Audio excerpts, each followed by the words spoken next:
Ryan here with Dark Rangers Inc. And today I'm going to be showing you my review of the Pleiades 111 by William Optic and see if it lives up to their claim of a premium fast astrograph that will give you amazing images with no hassle. So stay tuned.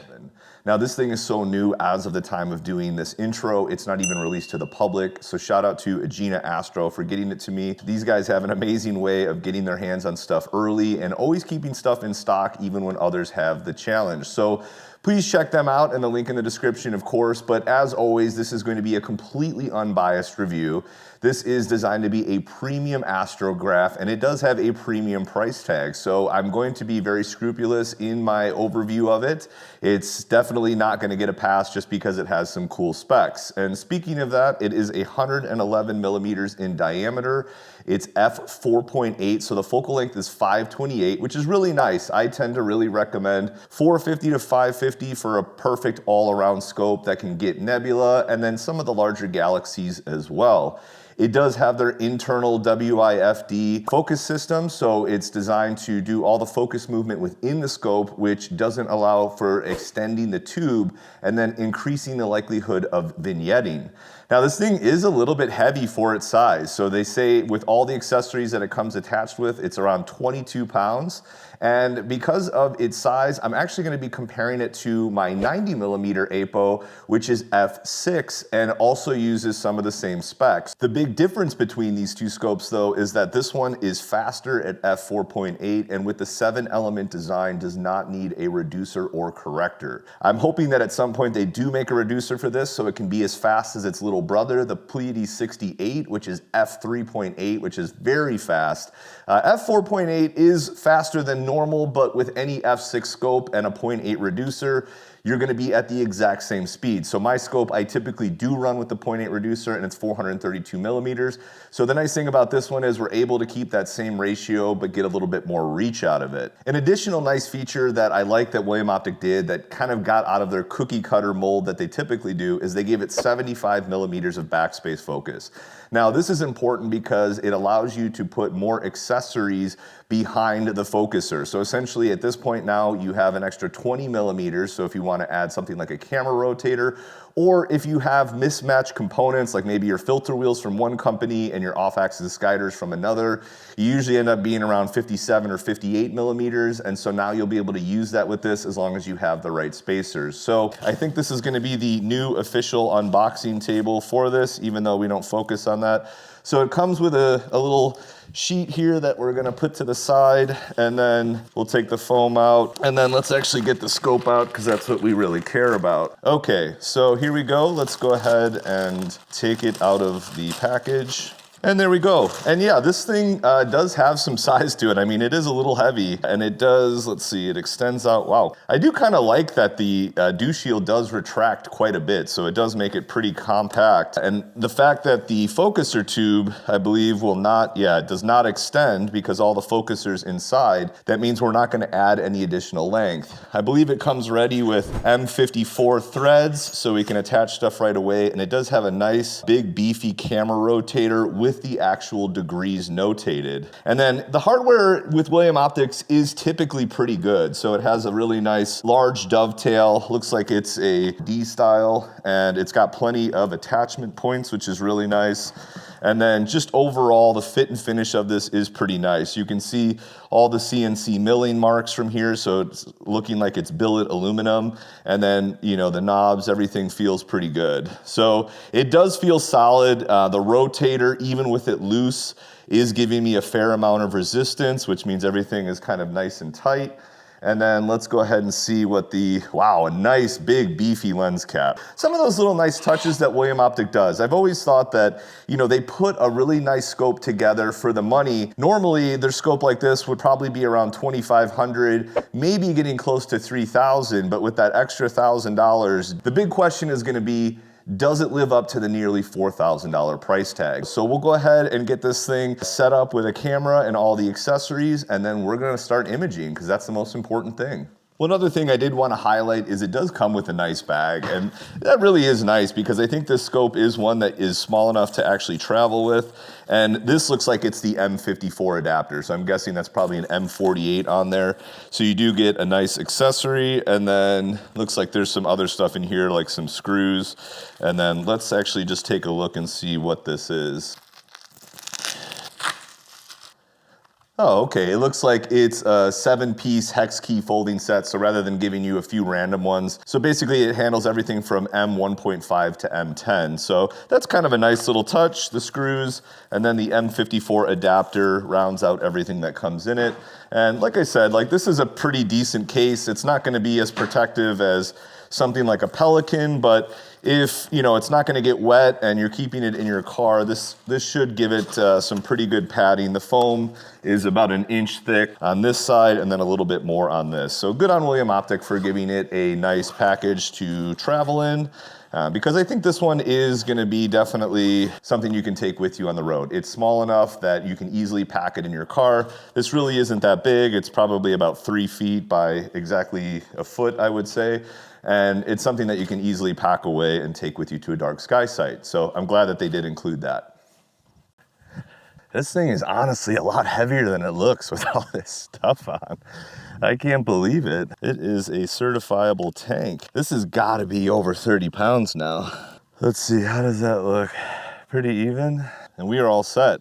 All right, we're getting close to sunset, and a very rare phenomenon. The day the scope comes and is set up, we actually are gonna have clear skies. And so I'm probably just gonna shoot the same targets that I have been, which are gonna be narrowband nebula targets, because we're a day or two away from the full moon. And then maybe in a couple weeks when the moon subsides, I'll go after some LRGB targets. Maybe go after a little bit of galaxy, even though this really isn't quite enough focal lengths at 528 millimeters, but we will stretch it out and see. And we are gonna be using the full frame QHY sensor, so there's nowhere to hide on the imaging circle with this, so we'll really see how do the corners look with a nice big sensor. So looking forward to trying some of the same targets that I've been doing with the 90 mil for the last couple nights. I was doing the Heart Nebula and then into the cone, and then there's kind of a no man's land for a while where you basically just shoot galaxies, but with the moon very full, it's not really worth it. So I'll wait until about 2:33 o'clock for the elephant trunk to start to come up, and then shoot that till about 5:30. It gets up a little bit over 30 degrees, so not ideal, but we'll take a look at it and just see how it is. I don't want to waste any time under some clear skies with the scope. So right now I'm going to get it in focus with the trees, and the guide scope should be pretty close because I have markings on it, and then we'll just get ready to shoot tonight. All right, right now I'm just sampling looping 0.1 second photos, and there's no real exact way to know how long of a time you should do, but because it's still light out, if you do a 1 second exposure even, it's going to be super bright. And honestly, it's actually really nice because we're able to already see the individual branches. So whatever it was set at, it looks like we're around 11 millimeters. That's just what I happen to have it at.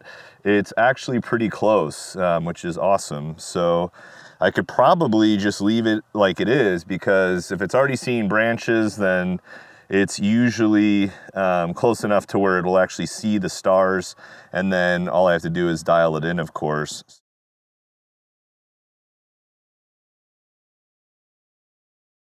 All right, it's now the morning after another night of imaging. I've had the opportunity to image with this for several nights. It looks like the El Nino winter has passed, or at least the symptoms of it, because it's been a lot more clear these last couple weeks, and it looks like we have some more clear days coming up. So hopefully I'll be able to get these reviews out to you quicker with these scopes, especially with something like this, which is an astrograph and not a reflector. So this should be much easier to use. I do say should be because the only flaw that I've seen thus far has made it a bit challenging, but we'll go over that in a second. I want to go over some of the things that I like about this scope and also kind of justify the cost of it. And now I'm not saying that it is priced correctly, but when I posted that I was going to do a review on it, folks quickly must have went to the internet and saw the pre-sale price and saw that it is nearly $4,000. And so why is that? Spoiler alert, it's not because it's going to image thousands of dollars better than a comparable scope of the same size. That's not really what these things do. Will it image well? Yes. Is it going to be something that's extremely noticeable versus maybe a more average or mid-tier scope? Probably 1 to 2% better. You'll likely see it in the corners, especially on a bigger sensor. On a small sensor though, with the center sampling of the scope in the sweet spot, you probably won't see a ton of difference. Now this one is faster, so I like to use the analogy of maybe a luxury car versus an economy car. They're both going to get you to work, but one might be a little bit faster, a little bit nicer looking, have some features that the other one doesn't, and that's really a good analogy here. So the 90mm that has the same focal length that I've been using for the last year is f6, whereas this is f4.8. Now I am using mine most of the time at f4.8, but then I'm giving up 20% of my focal length. So this is able to have the same speed and be over 500mm. It's also not needing a reducer or flattener, which is another benefit. That comes at the cost of adding more lenses. So this has 7 elements, as we know. That adds weight, it adds cost, it adds time and engineering to develop. Simple things like the scope cap. We'll kind of start at the tip and go back to the front. You know, something like this, it has the built-in batten-off mask that we all know and love from William Optic. Something like this versus the basic black aluminum one that comes on my 90mm that's maybe $40 or $50. Something like this will probably be in the $120 to $150 range. It's a nice thick, it's heavy, it's got the blue anodized. And so all of those cool features that you like don't come for free. These companies don't just upgrade the scopes and then not have it impact the cost. Even things like the dovetail bar, which coincidentally we are using. This is the stock dovetail bar that came on my 90mm. This is about $40 when you compare it to this massive 15+ inch D style that has a lot of attachment points. Again, probably in the $100 to $150 range. So just between the dovetail and the lens cap, we've added nearly $200 to a more traditional scope. Next on the list, we obviously have to talk about the internal focusing system. I have it hooked up to the Prima Luce Sesto Senso 2, and this is actually a really nice autofocus for this scope. I really like the way the collar just attaches right there, and although there is room for a bracket, you don't need a bracket with this setup. One thing I did have to get though is the 33mm collar. It will not work with the standard 25. So if you are going to use this type of focuser, you do need to get that as well. My 90mm also needed this. So it seems like something that they might want to include in the future. It does have a focus lock like you'd expect it to. And even the knobs on this thing have a nice premium feel. The micro focus one that came with it is very heavy. It's got a nice finish to it. And on the other side, we see that the coarse adjustment has a thermometer built in, which is, you know, kind of cool. When we look at the hardware, it is what you'd anticipate from more of a premium refractor. It has kind of a built-in riser, so you can fit something small in here. I don't know if you could squeeze an ASI air in there. If you guys are curious, I can measure that for you. And then it does have the ability to attach things to the rings. The only thing that I found is that on the 4 corners where there's actually a gap built in, so you can see here on all 4 corners, there is a little bit of a gap that's built in. You can't actually screw up into something. So I was able to thread a screw all the way down, but I was not able to thread it up. So for some reason, the M6 screw goes all the way into it, even coming out the bottom, but when I tried to go up the other way, it wouldn't. So I had to attach the Eagle to the handle, unfortunately, using a set of longer M6 screws, because there is a built-in channel here for a guide scope. So if you wanted to attach the guide scope to the handle, there is that kind of pathway for it to do that, and then it will have a couple screws to actually lock that in place. It also has another area for that right here, which I put the weather station, but there are 2 screws that you can attach this finder shoe to, and then you could put a finder or guide scope there as well. Again, I've elected to put the Eco there. So it does have a lot of little benefits in terms of the hardware and features like that. Moving down to the end, we do have the camera rotator. The tightening knob is over here. I'm not going to loosen it because I have it to a specific angle. And then it has a built-in tilt adjustment. There is 2 grub screws on either side and then a center screw. The 2 grub screws are designed to pull it in closer, and if you tighten the center screw, it's designed to push it back. Now, unfortunately, the backspace on this does have the same issue that the 68 in that it's too close or you need more backspace. I've already added a 1mm spacer and now even a 3mm spacer, which is right here, and it's still not able to achieve backspace in the corners. Now, we saw the same backspace focus on the 68mm, and you might say, you know, no big deal, just get a spacer. But it kind of is indicative of potentially a larger problem. You literally only need to take one exposure to see that the corners were all wonky on this thing. And I've talked to some builders of telescopes, and they say a small variance from scope to scope, maybe 0.5 millimeter, is acceptable and does happen. But in this case, we're talking probably close to 5 millimeters off, and with the 68, it was 2.5 millimeters off. Now, if I were gonna put my name on a scope, Ryan Optics, I would make sure that I imaged with a few of them enough to at least see the fact that the corners have super elongated stars that are not usable. I cannot use a full frame sensor with this as it sits. I have to crop in.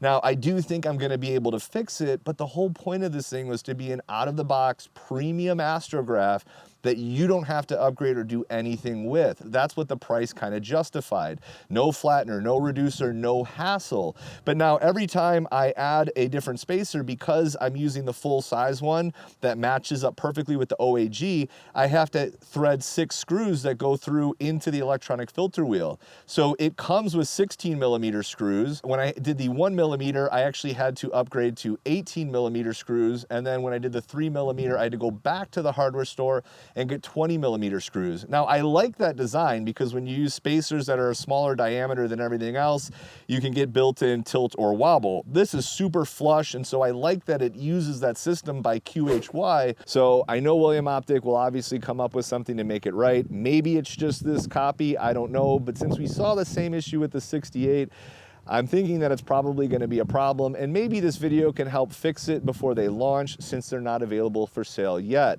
Because everything else on this scope is actually pretty promising. We will jump inside and go over how it images, because if that's the only problem and William Optic is able to fix it, it may be something I can recommend, but we'll make that determination after we see the images.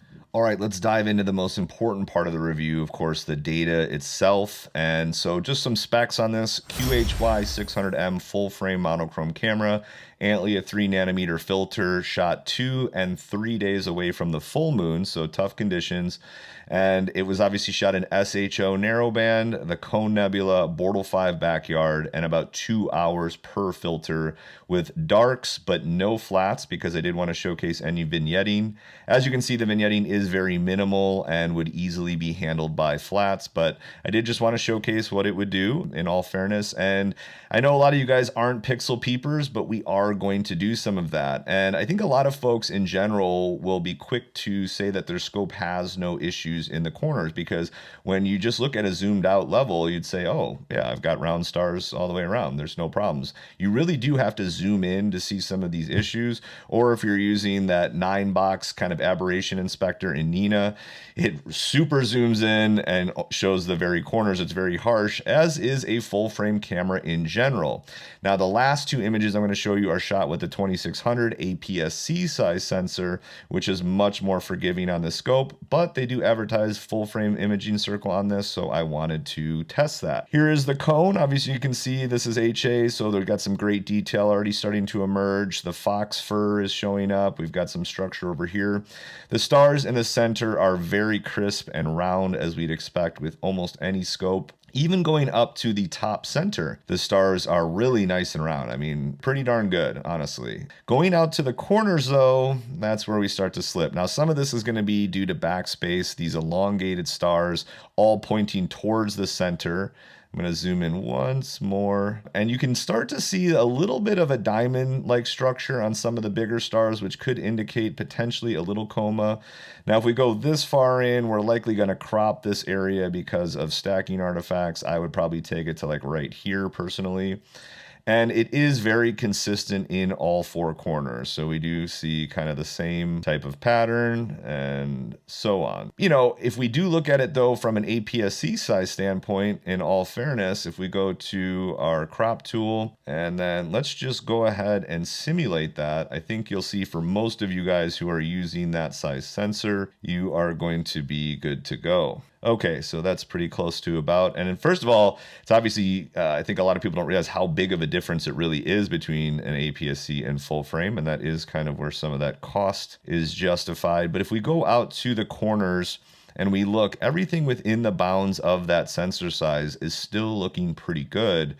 It's only once we go out beyond that border that we start to run into issues. So it's really about right here. This is kind of the last area of still nice and round stars, and then this kind of corner area, and even down along the left edge we can see even in the center here on the left hand side, because the sensor is wider than it is tall, so it's always going to showcase worse stuff on the left and right side than it will on the top and bottom. We can start to see some of those issues come back. Now, of course, the question you're going to ask is, Ryan, will this get eliminated with Blur Exterminator? And I'm going to answer that for you right now. So I'll go ahead and hit the redo Blur Exterminator.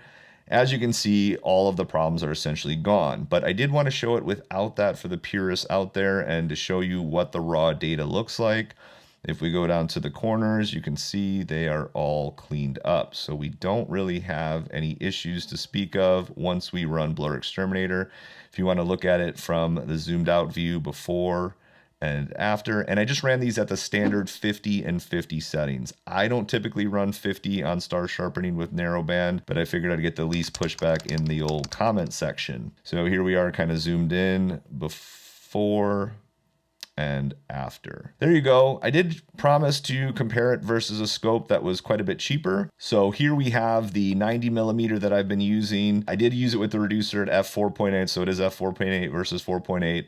I do think where this scope wins is in the contrast of the data, but the stars are definitely sharper on the 111. If we take away Blur Exterminator, kind of put them side by side here real quick, you can see that the stars are much smaller and more pinpoint on the 111, but I think there is a little bit more contrast with the 90mm.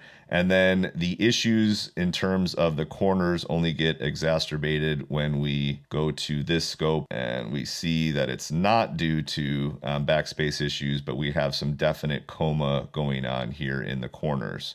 So it's obviously going to outperform a scope half the cost, but if you were to use an APS-C size sensor, you might not notice it as much because in the center, the stars are nice and round throughout about that sensor size, which is what I've been using for most of the last year. It's done pretty well, which is why I don't have a ton of complaints about it. Now that I'm partnered with Stellarvue and knowing that they make handmade scopes at the same price, essentially $2,200, I think, for their 90mm, and I paid just under $2,000 for this one. At that point, it's a very easy decision. But I did want to showcase, you know, kind of what you're getting for the money.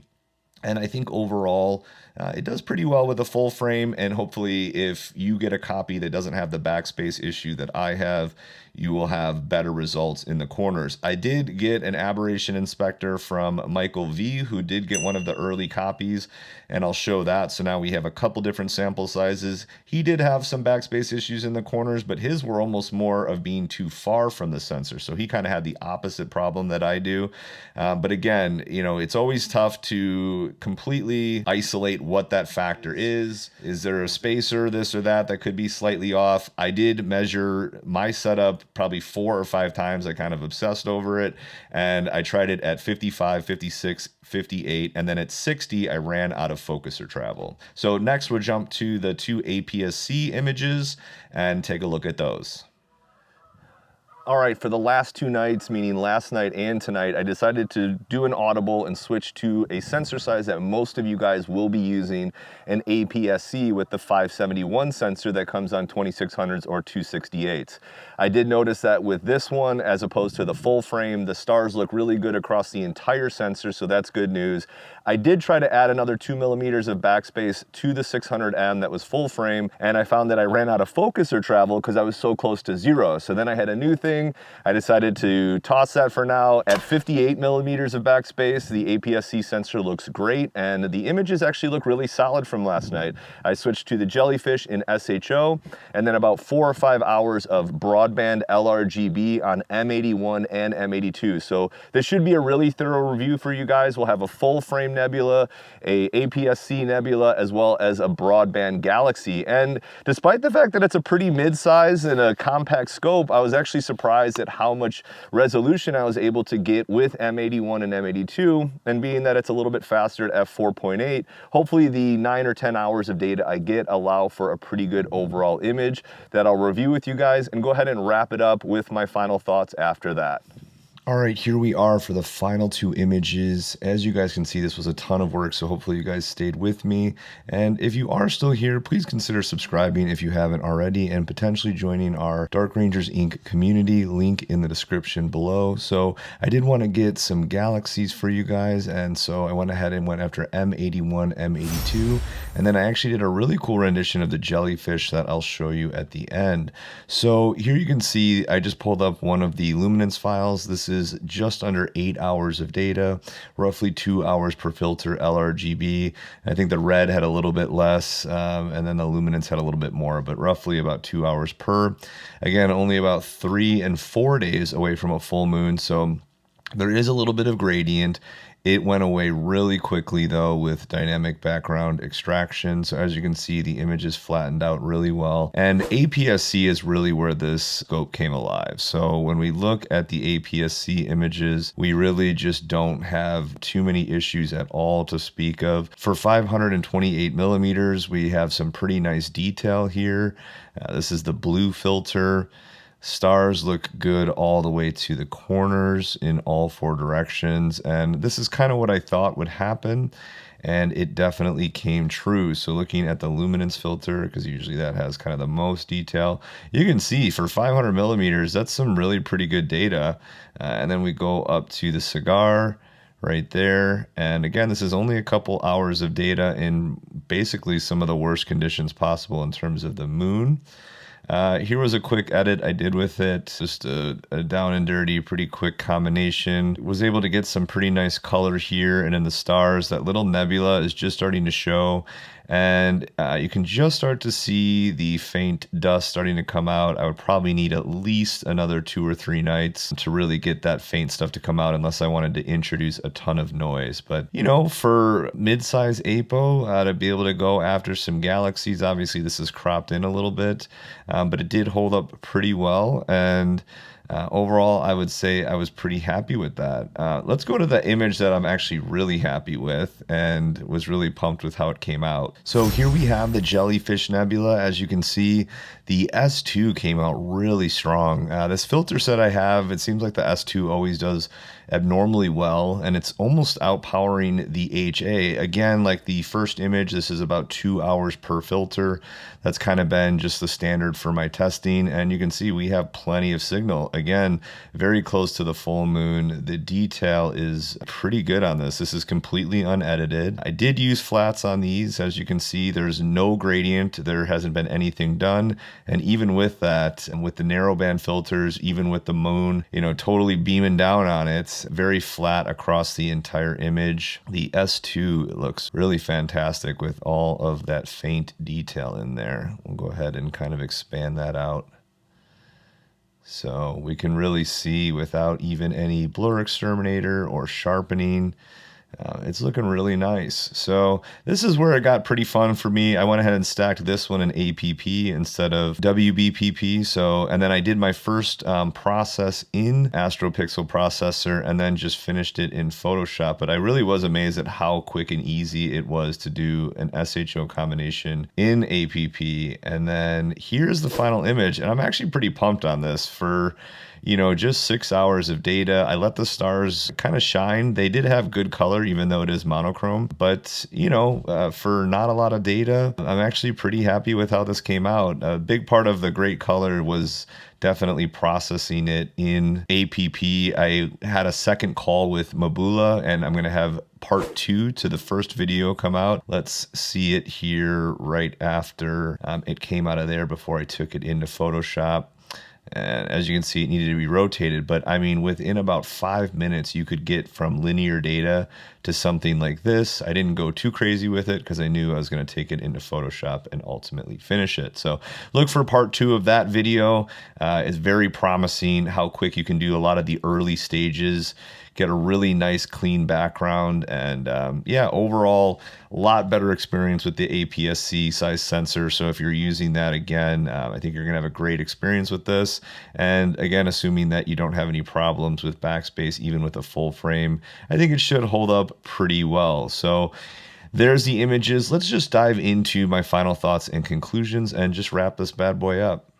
All right, we've done our due diligence. We've gone over all the features, the physical things of the scope. We've gone over some of the images and really done some pixel peeping. Now let's get to the toughest part of the review, which is the price of this scope. It's also the elephant in the room and the things that you guys are asking me about more than anything. It is priced abnormally high. I do have some charts here that I created in terms of price per focal length in the William Optics lineup, and if you don't include the reducer, it is the most expensive scope in their lineup, all the way up to the FLT 132 at nearly $35 per millimeter.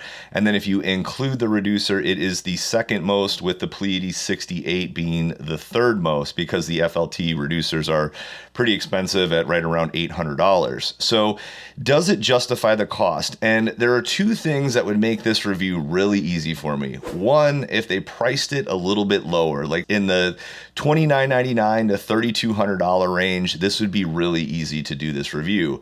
Or if they made the scope kind of an exotic speed, like the Borg 107 that's f3.9, or a Takahashi FSQ 85 that can be reduced. If it was in the F3s, like its little brother, the 68, then it could really justify the current price tag. So if either one of those situations, either it was a little bit less money or it was faster, because faster scopes are more difficult to make. As you have a bigger curve and try to focus that point with a faster scope, it becomes more and more challenging. The problem with f4.8 is any f6 scope with a 0.8 reducer can get the same speed. In fact, I was looking through their lineup, and if you're looking for a really good value, the William Optics GT81, their astrophotography package, is around $2,200 with the flattener and reducer and a nice carrying case. It's native f5.9, so with the reducer, it's actually slightly faster at f4.7 and still has a respectable focal length with the internal focuser like this scope has. Now, it is really nice to have the convenience of not needing a flattener and reducer, as long as the image is actually flat across the entire sensor. So William Optic, if you are watching, I would love to see a reducer for this thing in the 0.8 to 0.75 range to make it like f3.8 at right around 400 millimeters.